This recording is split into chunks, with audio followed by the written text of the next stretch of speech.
very next role. You'll be quite convincing, I assure you. Alfred Hitchcock said, "I've always wanted to do a chase across the faces of Mount Rushmore." I said, "That's great." Now, many a month went by, my trying to figure out why we go to Mount Rushmore. He was cheeky. He had a twinkle in his eye about his stories and his plots. What happened to the first two marriages? My wives divorced me. Why? Oh, I think they said I led too dull a life.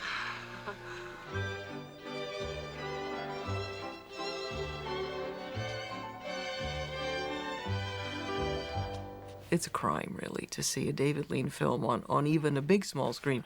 These incredible landscapes that he would show you, and always a train and this vast landscape. Dr. Zhivago, you can't imagine without the music.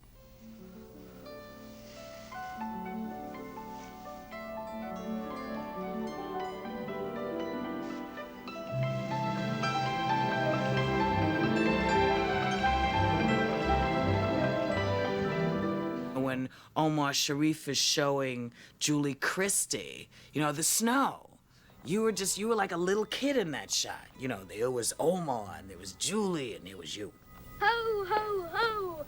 I love the snow! You watch this movie, this sweeping epic.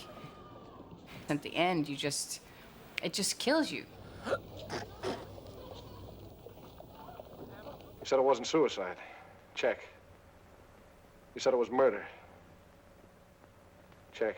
It's got a great story. It just crackles with wit in the dialogue. Suppose I let you off with a warning this time.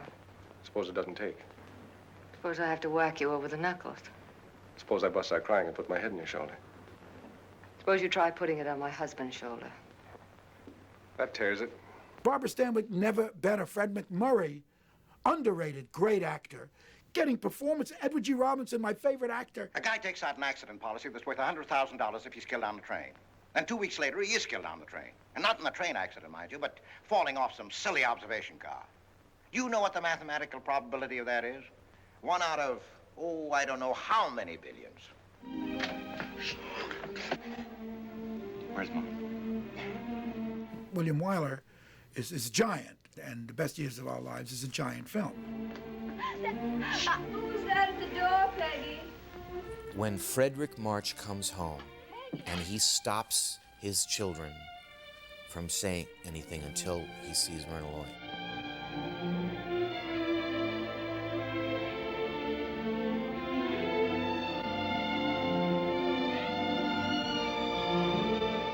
It's just elegant.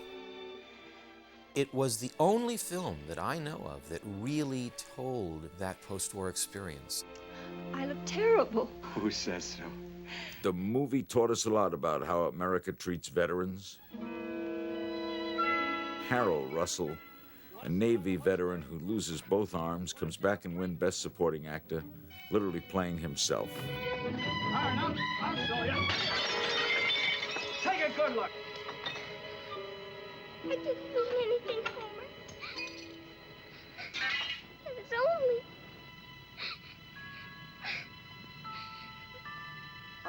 I'm sorry, Llewellyn. It isn't your fault. Go on and play with your friends. Everybody's talking at me. It's not a pretty subject. It's not something we want to look at. Schlesinger makes you look at it. Hey! I'm walking here! I'm walking here! I was awfully naive when I moved to New York. I came here, I sounded like Ellie Mae Clampett on a rampage, so certainly there was a lot of aspects to life and culture, especially the sort of underbelly of life that were shocking and made no sense to me. Go, go, go. My God, I was exhausted. It was beautiful, Maura, but oh, God, stop. I died from that. Oh, what? Huh? No, honey, I was just talking to Baby. I don't remember being taken into the street on that kind of visceral level. We ain't gonna have to steal no more, is what I'm trying to tell you. I got $8 in my damn pockets. 20 more come Thursday, boy. We're gonna be riding these before very long, I'm gonna tell you. Give me some soup. We were shooting this emotional part of the scene for me, and I was really tired. And when you get tired, sometimes you just dry up emotionally, and I couldn't get it. And I'm supposed to be holding the can. I remember thought of being so sick that I couldn't even keep my hands still. Thanks for the stuff. Don't mention it. John just kept saying, thank you. Thank you for helping me get in this movie. He just knew he had to say something that would kick me, and it kicked me. I'm scared. What are you scared of?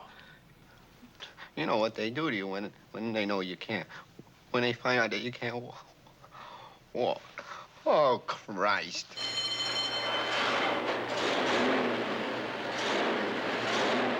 The old classic line, you're part of the problem or part of the solution. And I think Capra and his characters embody that. There's a seat over there for you. What's the idea? I'd like to sit next to my wife, if you don't mind. The scene where Clark Gable undresses in It Happened One Night is great because of Clark Gable. No, I have a method all my own. If you'll notice, the coat came first, then the tie, then the shirt. He's wry and provocative. The paint should be next. There's where I'm different. I go for the shoes next. I think of Clark Gable and Claudette Colbert in that movie. I love the way his character and her character related to each other. There was equality, but there was vive la différence, too. I mean, this woman could go out and hail a car the way she could hail a car.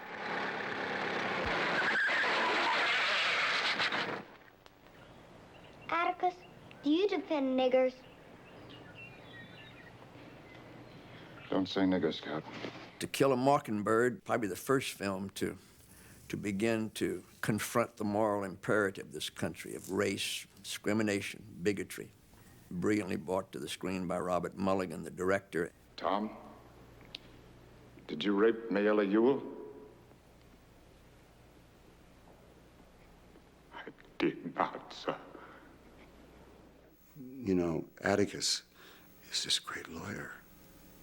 And when he walks down the aisle, all the black people stand.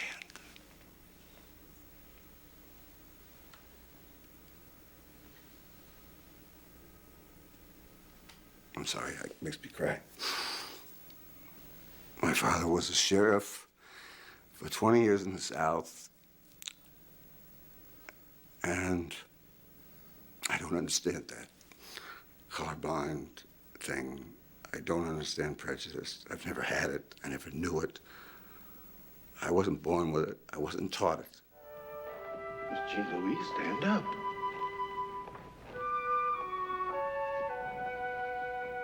Your father's passing.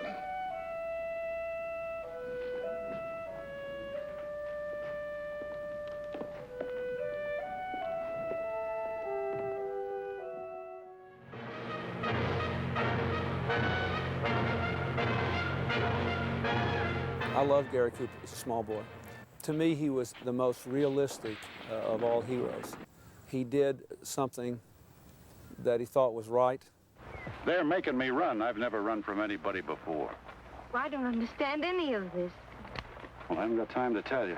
Then don't go back, Will. I've got to. That's the whole thing. Every time they show the ticking of the clock and there's a picture of him, he doesn't have to say a word. You can look in his eyes and know that he thinks the chances are overwhelming that he's going to be killed, and he hates it. He wants to run off with Grace Kelly and have his life, and, you know, but he does it anyway. Don't try to be a hero. You don't have to be a hero, not for me. I'm not trying to be a hero. If you think I like this, you're crazy. To me, he was the most realistic of all heroes. He did something that he thought was right. So to me, that's real heroism. I mean, you know, he's a full, rich, interesting person who just does the right thing.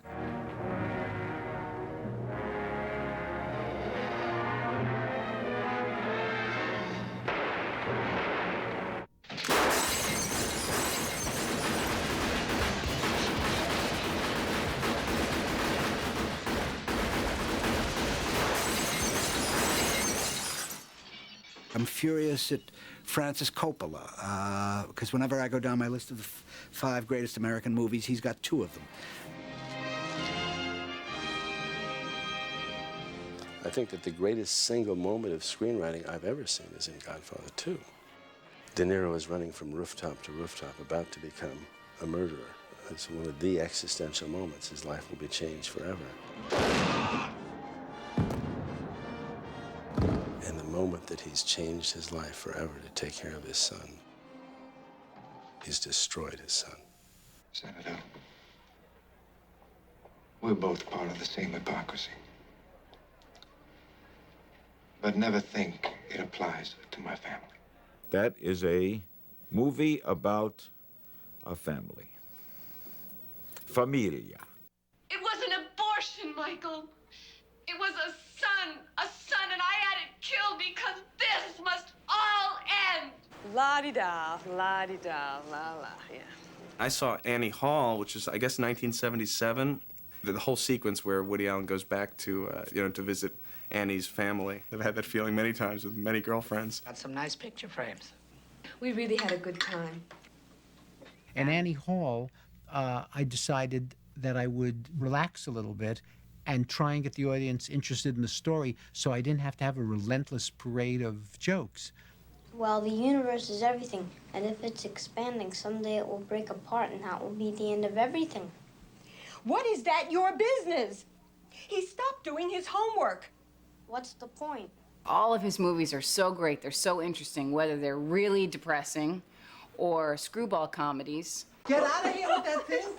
Jesus. Get it. Talk to him. You speak shellfish. It's not about jokes. It's about human frailties and foibles. I've been moody and dissatisfied. How often do you sleep together? Do you have sex often? Hardly ever, maybe 3 times a week. Constantly. I'd say 3 times a week. John Huston made one of my favorite pictures of all time, Treasure of Sierra Madre. Just take a fellow American to a meal. How men interact with one another has never been better shown. And each of us will have to hide his share of the treasure from the other two. And having done so, he'll have to be forever on the watch that his hiding place is not discovered. What a dirty, filthy mind you got. Oh, no, not dirty, baby. Only I know what kind of ideas even supposedly decent people get when gold's at stake. Bogart's performance in that, forget about it. I mean, it's beyond Oscars. I'm gonna finish this right now. No more taking orders from you like I had to do today, get me? You mean you're gonna murder me? No, brother, not murder, no. Your mistake. I'm doing this to save my life, that you'd be taken from me the minute I wasn't looking at you. But Treasure of the Sierra Madre is probably the definitive film about greed and human nature. The gold has gone back to where we found it. Oh!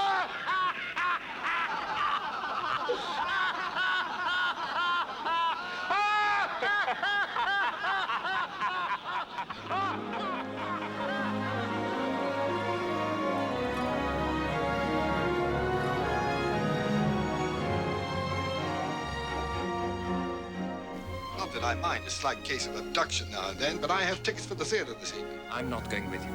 I'm not going without you. I wonder if I know what you mean. I wonder if you wonder. I'm not an officer and a gentleman anymore. I'm just another soda jerk out of a job. I'm Joe Buck from Texas. Enrico Rizzo from LeBron. Ever hear the word humility? No, you wouldn't. I go to school with your boy. I go to school with Walter. We all know what Miller's like. That's why I'm here. We're bigger than U.S. Steel. That's okay. We can walk to the curb from here. It's fine. I don't have to show you any stinking bushes.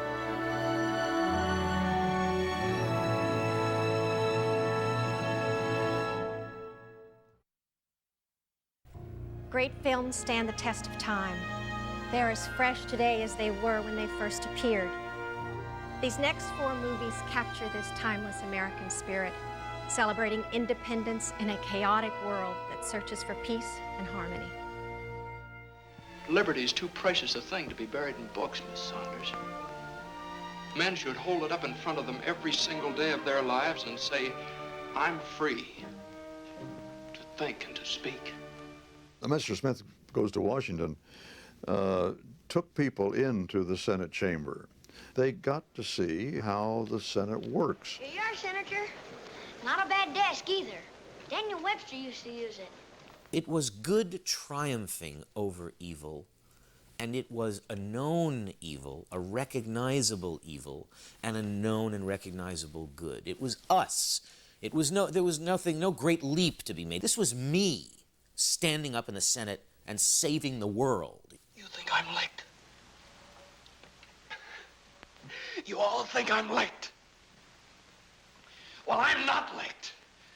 And I'm gonna stay right here and fight for this lost cause, even if this room gets filled with lies like these. And the Taylors and all their armies come marching into this place. Somebody will listen to me.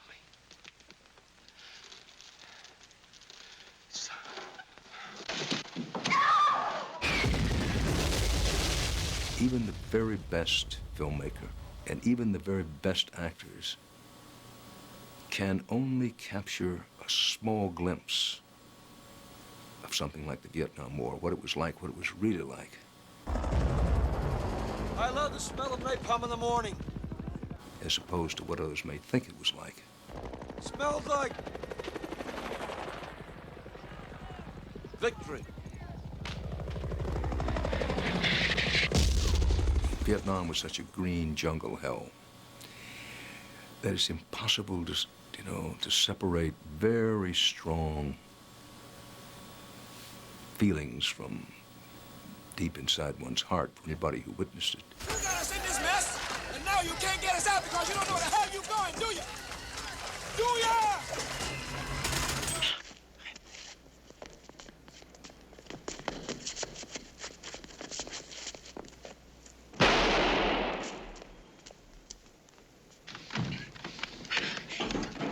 Hey, what's your name anyhow? Clyde Barron. Hi, I'm Bonnie Parker. Pleased to meet you. Bonnie and Clyde showed gangsters and criminals as the heroes. What are you talking about? I spent a year in reformatory. A man with a record. I know you got the nerve to shortchange old ladies who are coming in for gas. What I'm asking you is, have you got what it takes to pull bank jobs with us? Mr. C.W. Moss.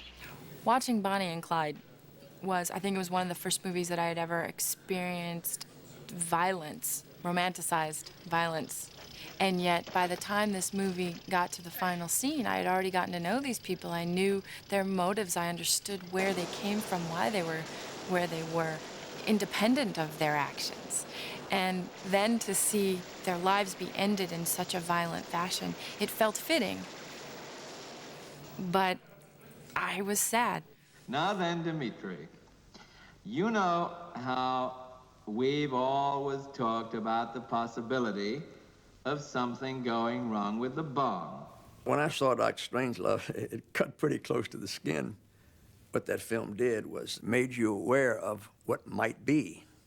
Mr. President, I'm not saying we wouldn't get our hair mussed, but I do say no more than 10 to 20 million killed, tops.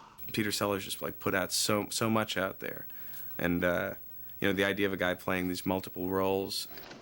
Mr. President, I would not rule out the chance to preserve a nucleus of human specimens. It would be quite easy. At the bottom of some of our deeper mine shafts. My favorite part of Dr. Strangelove happens to be Slim Pickens, riding that bomb out of that thing. I always imagine that. Yeehaw!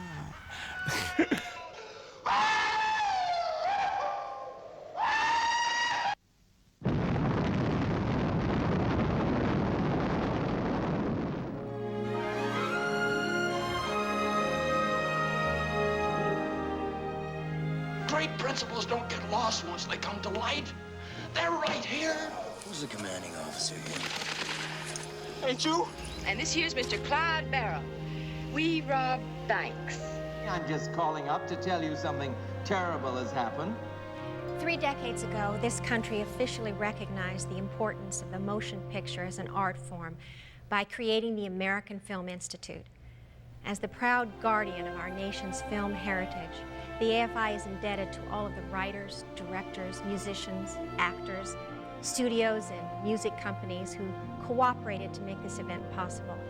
Thanks to them, AFI will be able to continue the crusade it began 30 years ago. We will create an American Film Institute. bringing together leading artists of the film industry. The American Film Institute is a national organization devoted to advancing and preserving the art of the moving image. One of the central missions is to train the next generation of storytellers, the filmmakers of tomorrow. The AFI mandate in preservation includes the AFI collection at the Library of Congress in Washington, D.C., and houses the oldest surviving feature film ever made in the United States. Orson Welles said it best. When he received the AFI Life Achievement Award, he said, "To our crazy and beloved profession, to the movies, to good movies, to every possible kind." Next, we begin the final countdown with the top 25 of America's greatest movies. Thus far, we've traveled from silence to the spoken word, from Fredonia to Fargo, from the confines of a small apartment to the vastness of outer space. And now, we've come to the 25 greatest American movies ever made. As we head home, the tension builds.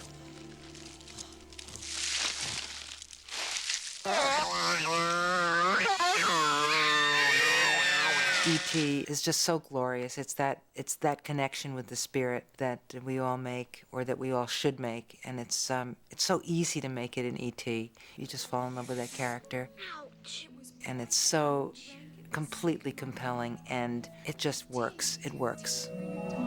Ouch.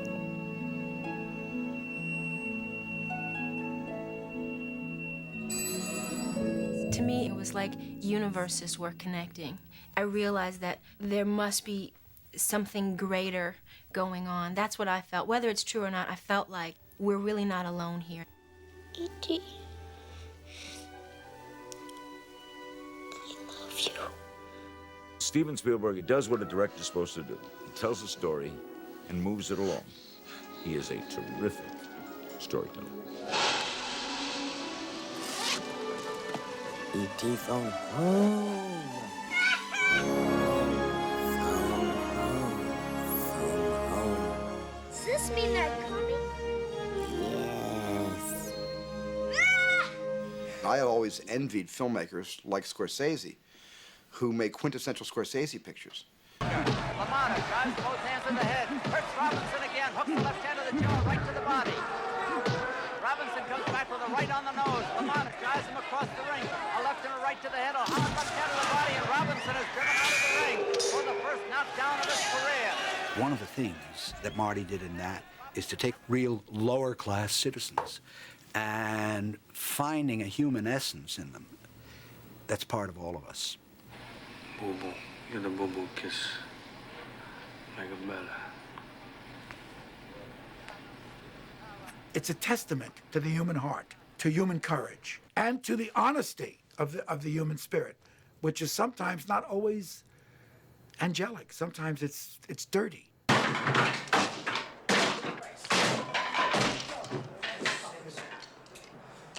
They only gave him that decision because he's going in the Army next week. That's the only reason. I knocked them down. I don't know what else I gotta do. I don't know what I gotta do. You won and they robbed you. When you see one of his movies, you know that this was his greatest passion. Each one, from one to the next, that this was the story that he wanted everyone to know, just like this. I'm tired of worrying about weight all the time. That's all I used to think about was weight. After a while, you know, you realize other things in life. Who killed Thursby? Your enemies or his? I don't know. His, I suppose. I'm afraid. I don't know. What you have in Maltese Falcon is the key thing you got in the noir film. You have a man who goes on a search, and you go through this quest. You go through sort of a minefield of places that come in and out of dreams, in a way. Usually there's a woman that leads you through. And very often that woman does you in, you see. Ah, this is hopeless. I don't know what you want done. I don't even know if you know what you want done. You won't go to the police. Go to them. All I got to do is stand still, and they'll be swarming all over me. All right, I'll tell them all I know, and you'll have to take your chances. Bogart was sensational in that movie. And as far as I can see, my best chance of clearing myself of the trouble you're trying to make for me is by bringing in the murderers all tied up. And the only chance I've got of catching them and tying them up and bringing them in is by staying as far away as possible from you and the police, because you'd only gum up the works. You getting this all right, son, or am I going too fast for you? The character actors were wonderful, particularly Sidney Greenstreet. I tell you right out, I'm a man who likes talking to a man who likes to talk. It's a spare, hard-nosed, tough, unsentimental, wonderful story. Bogart's hard as nails in the story, and you just see when he turns that woman in. Here's another one for you. She killed Miles. Oh, and I've got some exhibits. The boy's guns, one of Cairo's, and a $1,000 bill I was supposed to be bribed with.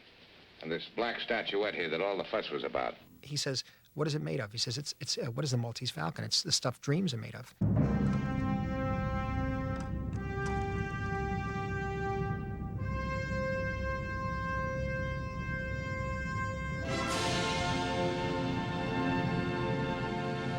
Of course, 2001 was an advance into this extremely futuristic technique of making a movie.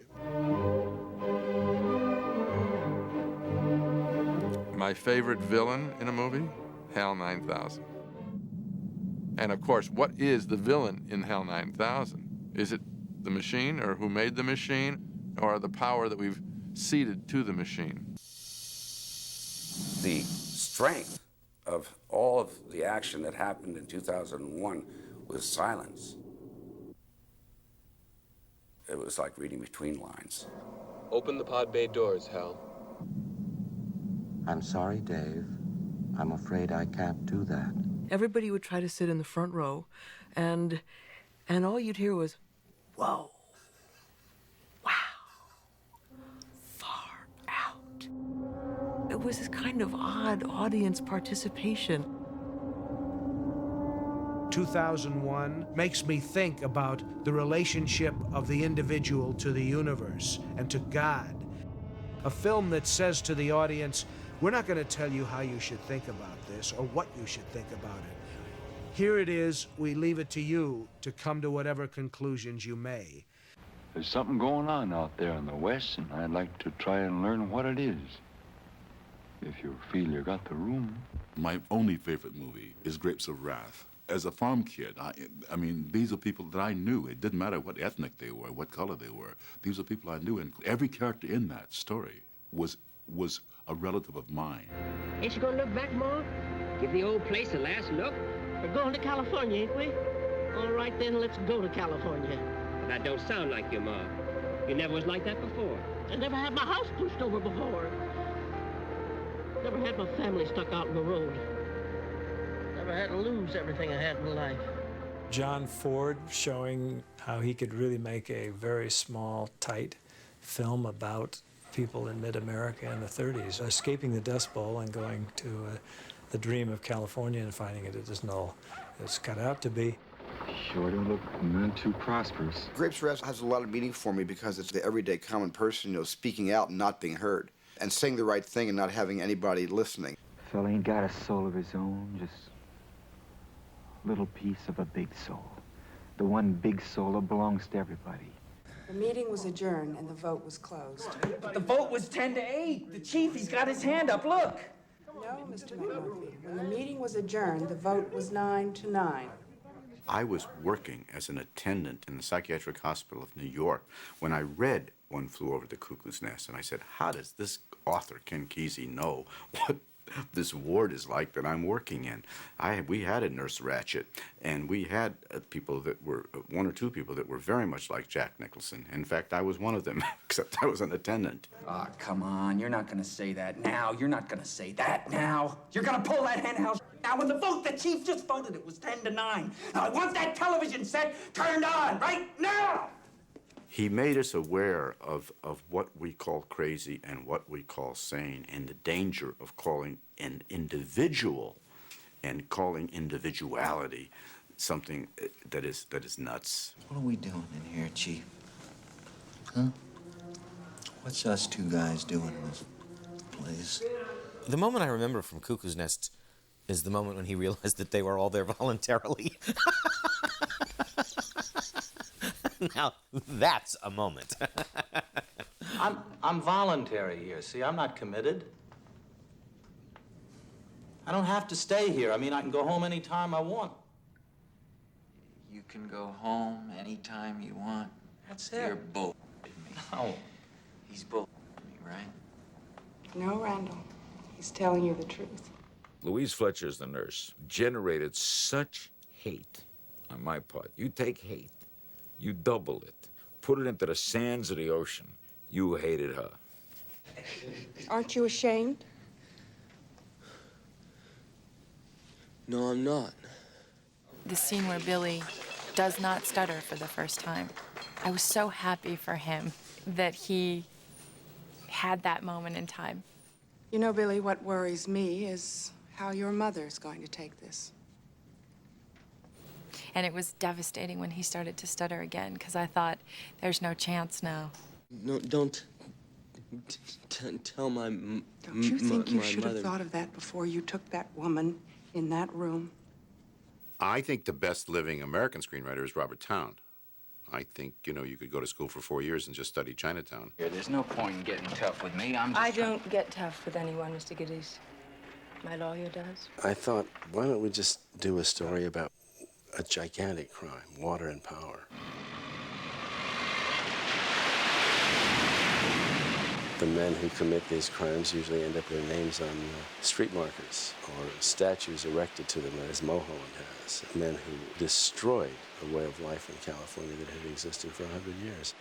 How did they get a film made with this kind of content that was so unsparing, so tough-minded, so smart, and so... It just kind of grabbed you by the collar and shook you. You know what happens to nosy fellows? Huh? No? Wanna guess? Huh? No? Okay. They lose their noses. And John Huston in that movie really is this sort of personification of greed and evil and amorality. You may think you know what you're dealing with, but believe me, you don't. Why is that funny? It's what the district attorney used to tell me in Chinatown. I try to go to the movies with other people, with like lots of people around. You know, when you go in the hood, it's very different because people talk to the screen. I talk to the screen, you know. No, girl, don't go around that corner, but you know, oh my God, did you see what she did? Hitchcock used the camera to paint mysteries and then to drop in clues that often put the audience ahead of the story and ahead of the characters. I've caused you some trouble. No, Mother, my mother, what is the phrase? She isn't quite herself today. He once said, if you have a character in a scene and there's a bomb under their chair, it's not scary unless everyone knows there's a bomb under their chair, but them. To this day, I have trouble taking a shower in my house without the door locked. If nobody's home, I'm not taking a shower. Heart attack. People with the throat just was constricted because you couldn't even scream. You couldn't tell Jen, turn around, honey, turn around, turn the water. Look, there's a thing outside. Mother, oh God, Mother, blood, blood.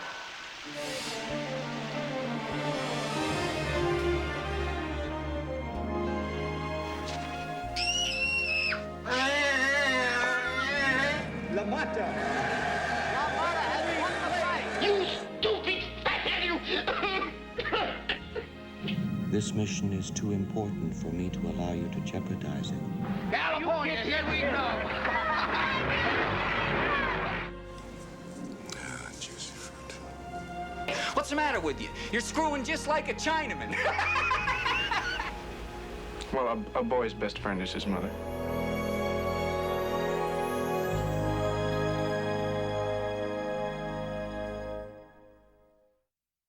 Well, The African Queen is the story of two people going down this river who really have nothing in common with each other. You can't do that. Honest, you can't. I told you before, we can't get down the Olanga. Spengler did. What, in a If canoe, the miss? German did it, we can do it, too. Well, not in no How do you launch, know? miss. You've never tried Well, I it. never tried shooting myself in the head, neither. The trouble with you, miss, is you don't know anything about boats. I wanted to play Humphrey Bogart's role, you know. But everyone says, "Are you crazy?" It's okay. Ooh, coward yourself. You ain't no lady, no, miss. That's what my poor old mother would say to you. She's this flawless, beautiful, fabulous, refined, but edgy woman, and he's this sort of gruff kind of guy. It's so great to watch them together. Don't be worried, Mr. Allnut. Oh, I ain't worried, miss. Gave myself up for dead back where we started. Katharine Hepburn, getting that boat, both of them down the rapids, and Humphrey Bogart. Just the performance level, the level of writing. Dear, what is your first name? Charlie. Charlie. That's a nice name, Charlie. They managed to love each other and to care about each other, which I think is the most wonderful story and a great allegory for married life or any other relationship. Charlie. Fasten your seatbelts. It's going to be a bumpy night. I always thought that the screenplay to All About Eve was the greatest screenplay ever written. Outside of a beehive, Margot, your behavior would hardly be considered either queenly or motherly. You're in a beehive, pal, didn't you know? We're all busy little bees, full of stings, making honey day and night. Aren't we, honey? However many times I hear it, I'm still surprised at the wisdom in it and the wit in it. Oscar Wilde by way of Joe Mankiewicz. You've been talking to that venomous fishwife, Addison DeWitt. In this case, apparently as trustworthy as the World Almanac. You knew when you came in that the audition was over, that Eve was your understudy, playing that childish little game of cat and mouse. Not mouse, never mouse. If anything, rat. And George Sanders also is superb in it, superb. Killer to killer. Champion to champion. Not with me, you're no champion. You're stepping way up in class. My favorite scene is the scene where Bette Davis and Hugh Marlowe get into this fight in the theater. When exactly does an actress decide they're her words she's saying and her thoughts she's expressing? Usually at the point when she has to rewrite and rethink them to keep the audience from leaving the theater. She just pushed the boundaries for everyone and played characters that had never been played in that uncompromising way before. Eve, little Miss Evil. And now, Your Highness, we will discuss the location of your hidden rebel base. Star Wars has become part of American film mythology.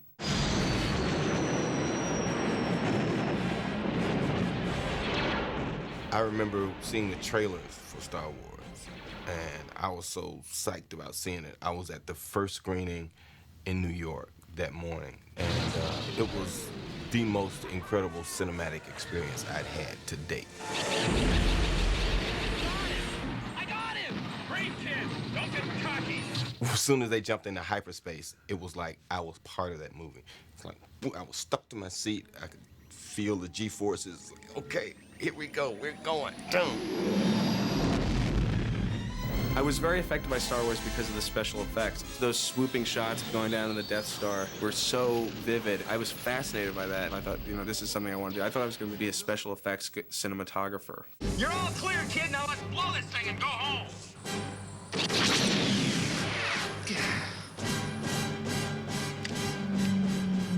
Stand by.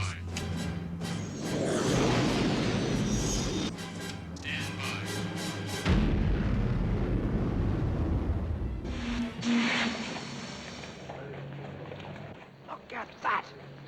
Look how she moves. That's just like Jell-O on springs. Must have some sort of built-in motor or something. It just doesn't get better than Some Like It Hot. And of course, it doesn't get better than Billy Wilder. I tell you, it's a whole different sex. Any man that can do Sunset Boulevard and Some Like It Hot, from the same brain and the same heart, it just seems to me that's an extraordinary feat. Running wild, lost control. Running wild, mighty bold. Feeling gay, reckless too. Carefree mind all the time, never blue. And that birth on that train with Tony Curtis and Jack Lemmon and, and the sort of steam that you could feel coming out of their ears. If there's ever anything I can do for you, I can think of a million things. It's just a perfect thing of its kind. That's one of them. Again, it's magic. There's a magic that happens that nobody notices. Pa-dum, pa-dum, ba-doodly-dum, boo! Tony Curtis, when his glasses fog up, when she's, oh, God. I think you're on the right track. I must be. Your glasses are beginning to steam up.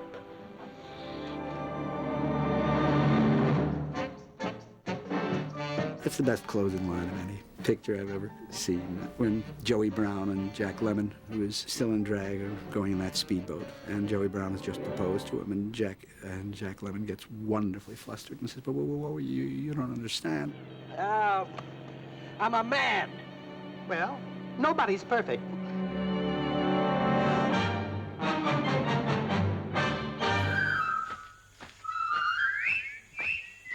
David Lean, I think, is the only filmmaker who has ever successfully been able to combine pageantry and intimacy. Bridge on the River Kwai is one of the most perfect movies ever made. Diverse in the ranks. You speak to me of code? What code? The coward's code. When Alec Guinness did Bridge on the River Kwai, he proved that he could play very close to himself. Suddenly I was aware of the fact that he wasn't doing, quote, a character. Take a good look, Clifton. One day the war will be over, and I hope that the people who use this bridge in years to come will remember how it was built and who built it. Not a gang of slaves, but soldiers, British soldiers, Clifton, even in captivity. They're balancing 4 stories, and I'm following each one, and each one is on a collision course on that bridge, which is, my God, the name of the darn movie. And with you, it's just one thing or the other. Destroy a bridge or destroy yourself. This is just a game, this war. You and that Colonel Nicholson, you're two of a kind. Crazy with courage. For what? How to die like a gentleman. How to die by the rules. When the only important thing is how to live like a human being. Lady, you got the wrong man. I had some trouble with my car, a flat tire. I pulled into your garage until I could get a spare. I thought this was an empty house. It is not. Get out. Sunset Boulevard is about a writer coming to Hollywood and ending up dead, you know, metaphorically, in a swimming pool instead of the secretarial pool. You're Norma Desmond. Used to be in silent pictures, used to be big. I am big. It's the pictures that got small. I could not stop looking at Gloria Swanson's house. I just thought, I want that. I want some part of that. I'm not sure what it is, but I like that. You know, this floor used to be wood, but I had it changed. Valentino said there's nothing like tile for a tango. Come on. Not on the same floor with Valentino. Just follow me. Sunset Boulevard was one of the great scary movies. All right, Mr. DeMille, I'm ready for my close-up. Her madness at the end of that film is so succinct. It's not crazy mad, you know, it's not like, oh, grab her, she's dangerous to herself. It was a very quiet, misty madness. I suppose it'd been better if I'd never been born at all. What'd you say? I said I wish I'd never been born. Oh, you mustn't say things like that. You... Wait a minute. Wait a minute. That's an idea. Thank God Capra's dead that he didn't hear me talk about the other people, right? Because what a genius Capra was. What is it you want, Barry? What do you want? You want the moon? Just say the word and I'll throw a lasso around it and pull it down. Hey, that's a pretty good idea. What holds the whole picture together is his struggle. His struggle and his genuine anger is fascinating, particularly in the scene where he's praying at the bar. Dear Father in heaven, I'm not a praying man, but if you're up there and you can hear me, show me the way. Who would have thunk, you know, that a guy could be shown so clearly what his effect on the world would be like? Your brother, Harry Bailey, broke through the ice and was drowned at the age of 9. That's a lie. Harry Bailey went to war. He got the Congressional Medal of Honor. He saved the lives of every man on that transport. Every man on that transport died. Harry wasn't there to save them because you weren't there to save Harry. Capra's films came out of his guts. The way he felt about America, he got it on the screen. We all felt that way about America then. I actually prefer Capra's America, even though it's gone. Look, Daddy, teacher says every time a bell rings, an angel gets his wings. That's right. That's right. Attaboy, Clarence.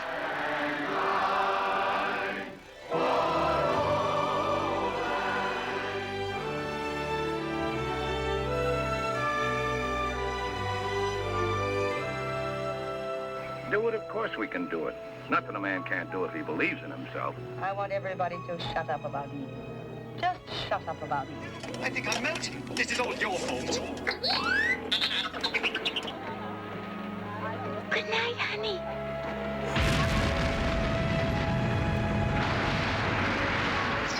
Haven't they got any eyes? Have they forgotten what a star looks like? To my big brother George, the richest man in town.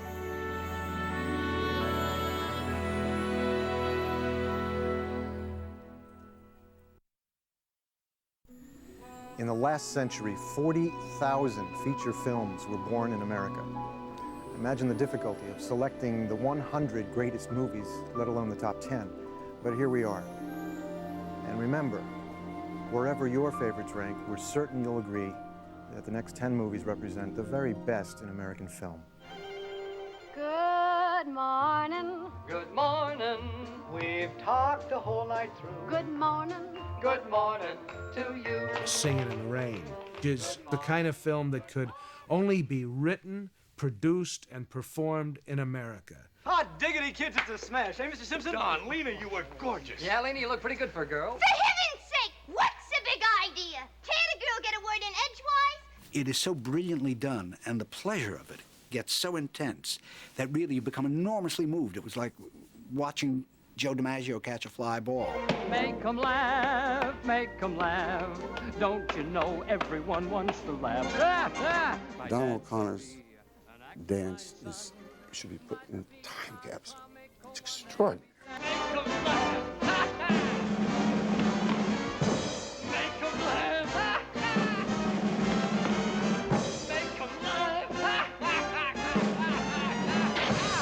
And Gene's talent was in a totally different direction, but at the same time, they were both great tap dancers.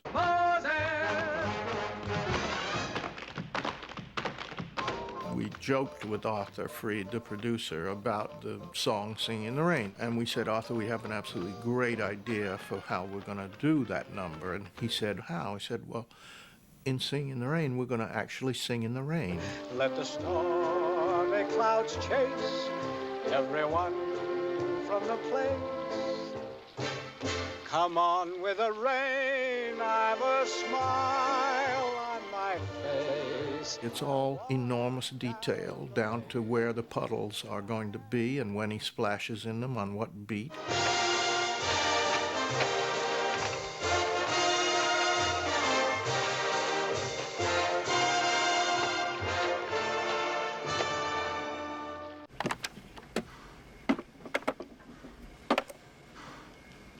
I didn't really breathe, I think, through the whole movie. As the movie had a stillness for me that it was so intense that it seemed like there was no sound. Name? Like looking at an accident, really, like it's so real, and yet you know it's a film, but you kind of get lost in it. Paula Bitter. Nadel Rahela. Stai Gertruda. I think that Stephen really successfully achieved presence and depth and weight.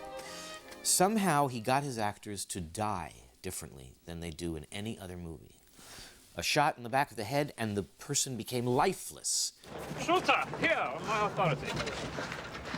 And I remember distinctly many of the dead, but there was a moment when a woman was a living, breathing thing until the shot goes off, and then she's not. It will take more than that. I'm sure you're right.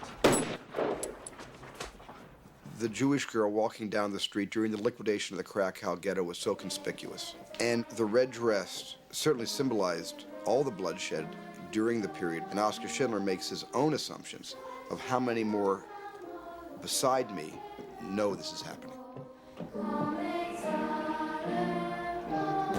My hope is that every school child in America could see Schindler's List and then go to the Holocaust Museum in Washington. It'd be a very important part of their education. This is really cruel, Oscar.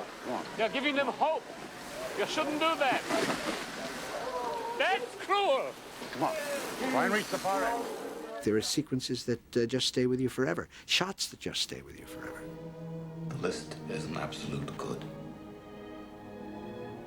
The list is life.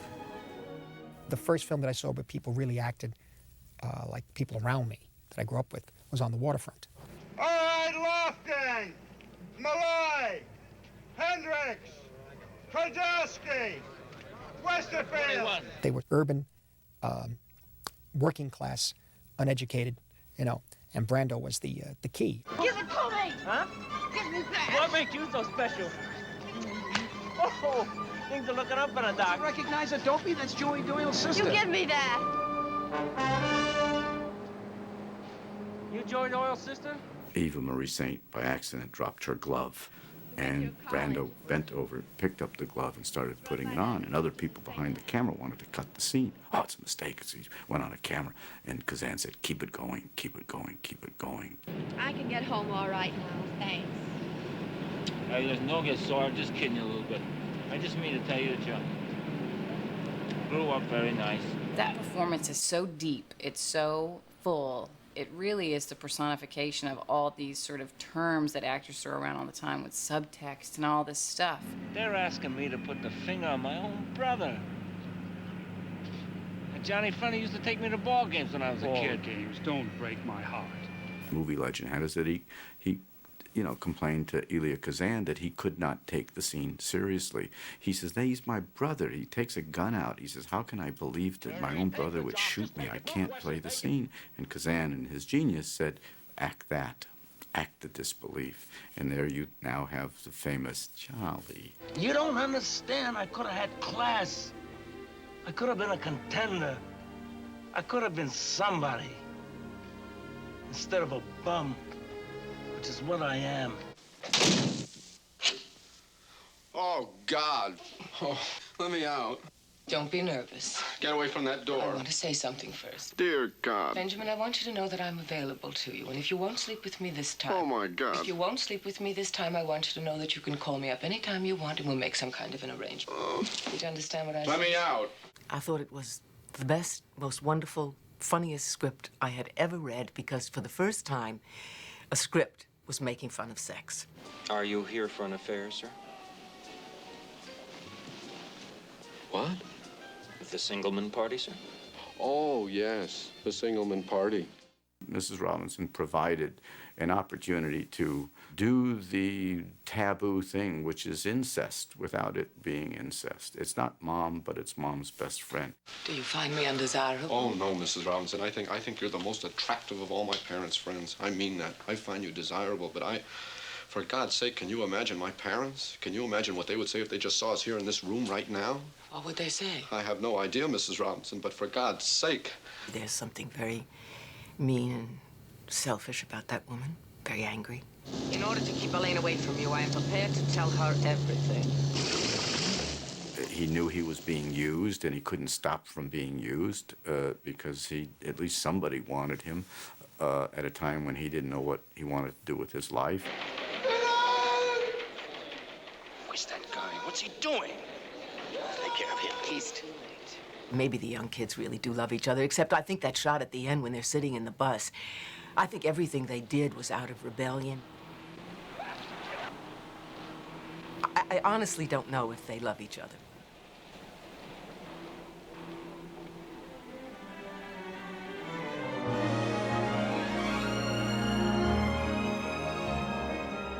Don, you're a genius. I'm glad you thought of it. Better this month than last? Yes. Any reason to think next month will be worse? The walk with You them. give it to Joey, you give it to Dugan, you give it to Charlie. It was one of your own. Are you listening? Yes, I am. Plastics.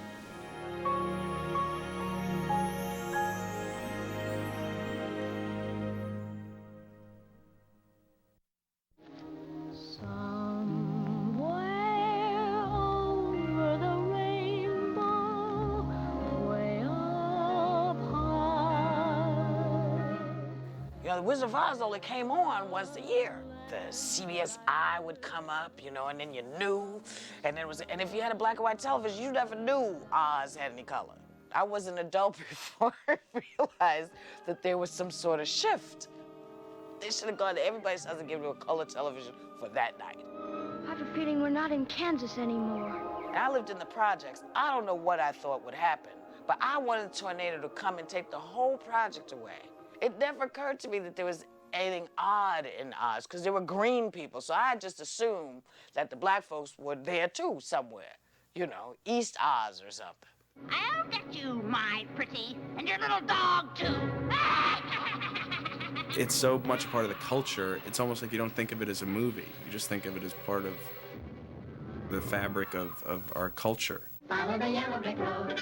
Follow the yellow brick road. If you go to a mortuary and you see in the back the two guys, the attendants, and they've got a little TV on, and if they're watching The Wizard of Oz, they're going, you know, they're just, everybody sings along with this one. Oh, we're off to see the wizard, the wonderful Wizard of Oz. The fantasy and the vision and the talent in that film, images that all of us can call to mind. Those flying monkeys, the witches, the yellow brick road, they're images that are indelible. You cursed rat! Look what you've done! I'm melting! Melting! It didn't matter that you saw it every year. It didn't matter. There was something special. You had something different to look forward to.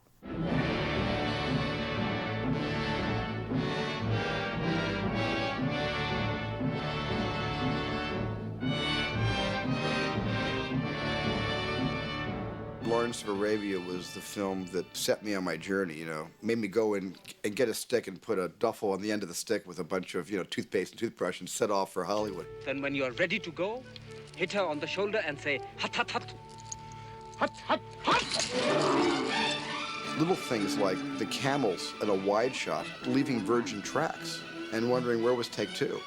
And if that was take five, how many days ago was take one? What about Omar Sharif's entrance as a mirage in the desert, in black, on a camel, just sort of coming out of the heat waves? Who is he? It's not only a great story and beautifully filmed with great scope, but it is filled with the kind of poetic metaphor that you read. So there are very few films that can do that. You will cross Sinai? Why not? Moses did. And you will take the children? Moses did! Moses was a prophet and beloved of God. That is just as good as you get as screenwriting. I mean, 3 words, you know, tells you everything.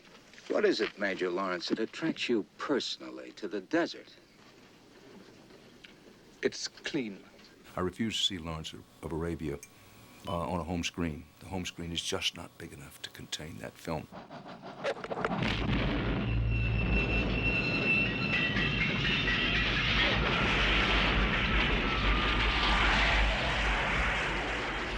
War, war, war.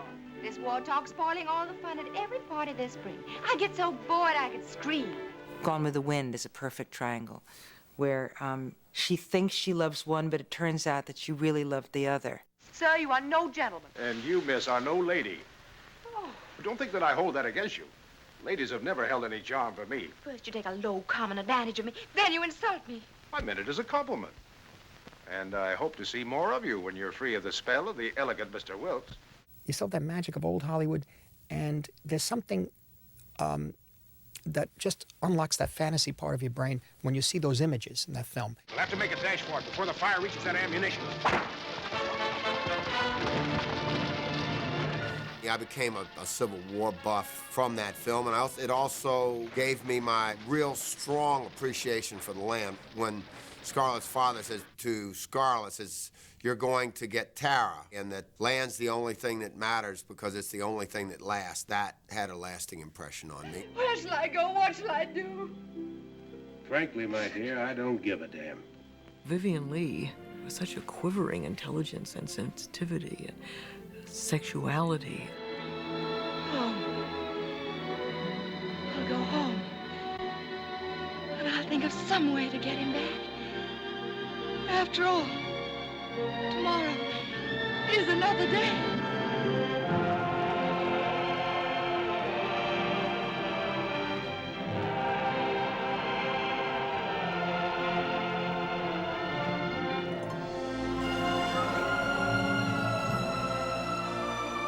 Dorothy, the wicked witch is dead. Hey, Uncle Dorothy! So long will they be a little people, a silly people. This is an honorable proposal of marriage, made at what I consider a most opportune moment.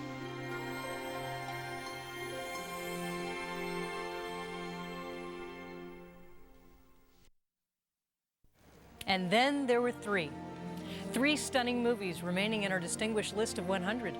Each is a landmark, a monumental creative achievement of originality that reaches deep into our souls and touches our hearts.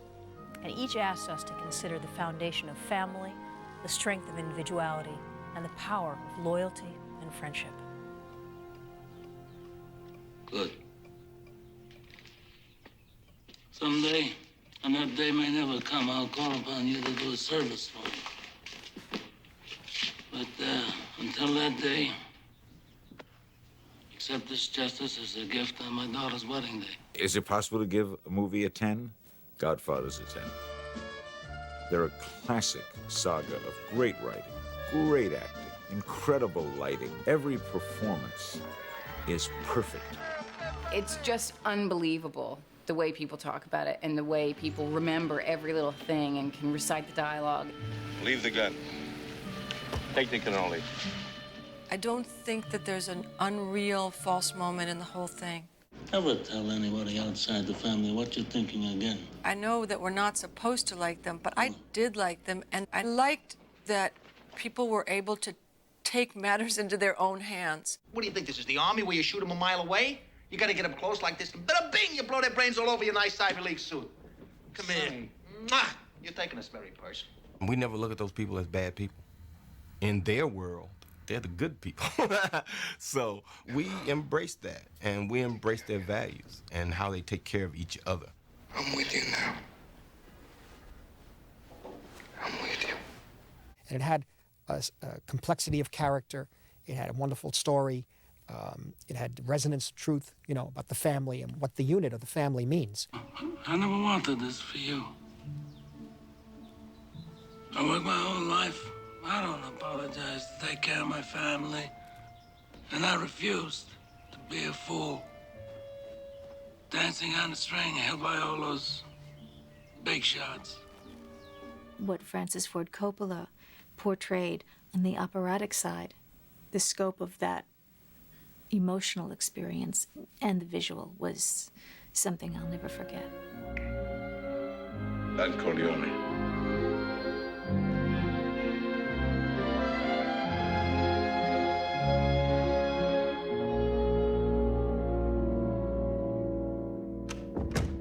What in heaven's name brought you to Casablanca? My health. I came to Casablanca for the waters. The waters? What waters? We're in the desert. I was misinformed. My mother and father stood in line to see Casablanca when it first came out. And it changed them. And in so doing, it changed me. Rick, help me. Be a fool, you can't get away. Rick, hide me. Do something. You must help me, Rick. Do something. It gave them a worldview, the likes of which they had never had, and that they understood what World War II was about, what the stakes were.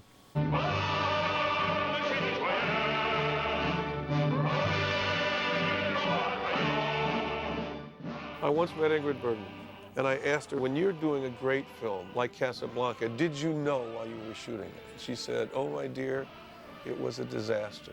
They were changing the script every day, and I ran up to Michael Curtiz, and I said, please, please, you've got to tell me, who do I love, Humphrey Bogart or Paul Henreid? And he said, we haven't decided yet, play it cool. Victor, whatever I do, will you believe that I...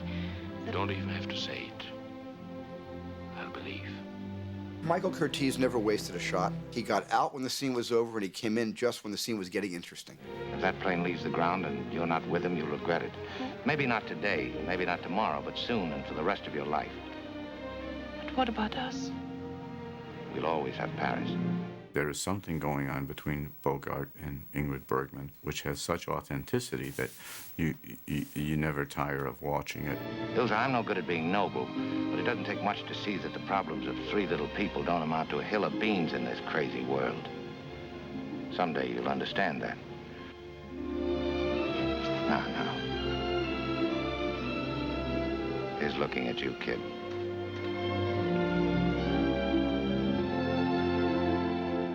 If I had to pick one movie as my all-time favorite, I couldn't do it if I just had to pick one. I still love slasher movies. The Informer. Pride and Prejudice. Breakfast at Tiffany's. Braveheart I've seen now 17 times. I have about 6,000, literally, favorite movies. Citizen Kane, Wizard of Oz, Gone with the Wind. Citizen Kane. Citizen Kane. Citizen Kane is the greatest movie ever made. Citizen Kane. Citizen Kane. That's the absolute summit, Citizen Kane. That's the Mount Everest of filmmaking, and I don't think anything is on that level. Rosebud.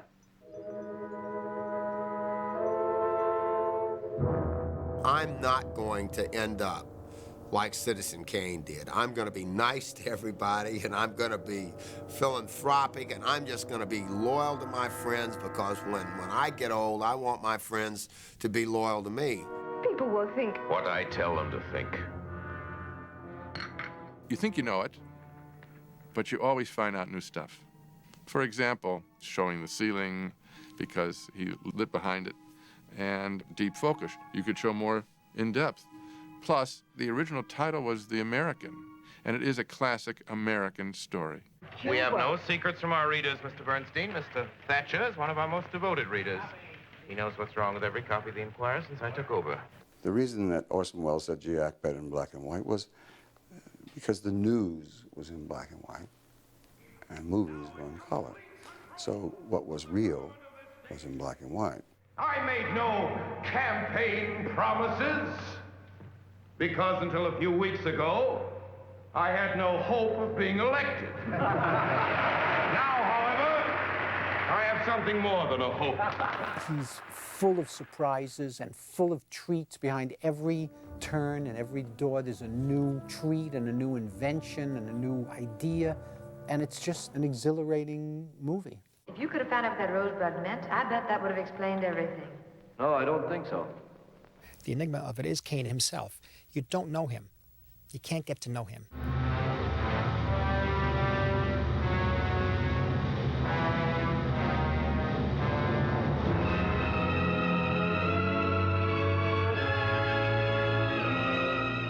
It is just one of the great movies ever made, and I think many people are going to agree. It's just one of the great American experiences in the cinema.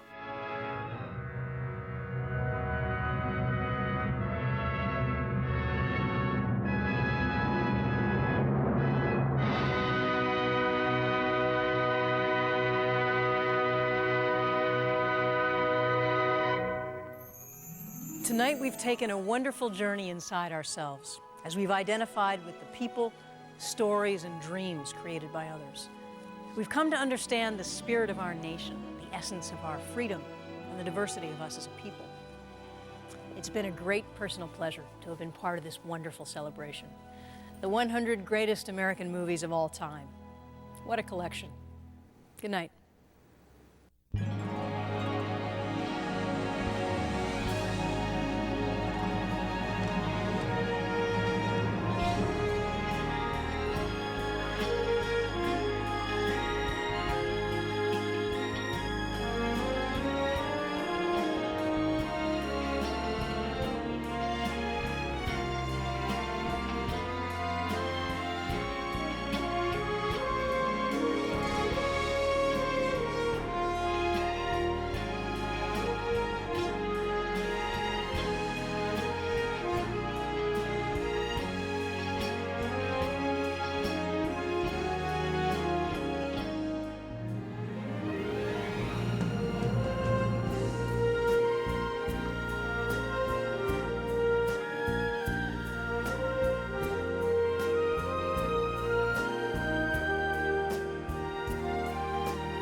ticket to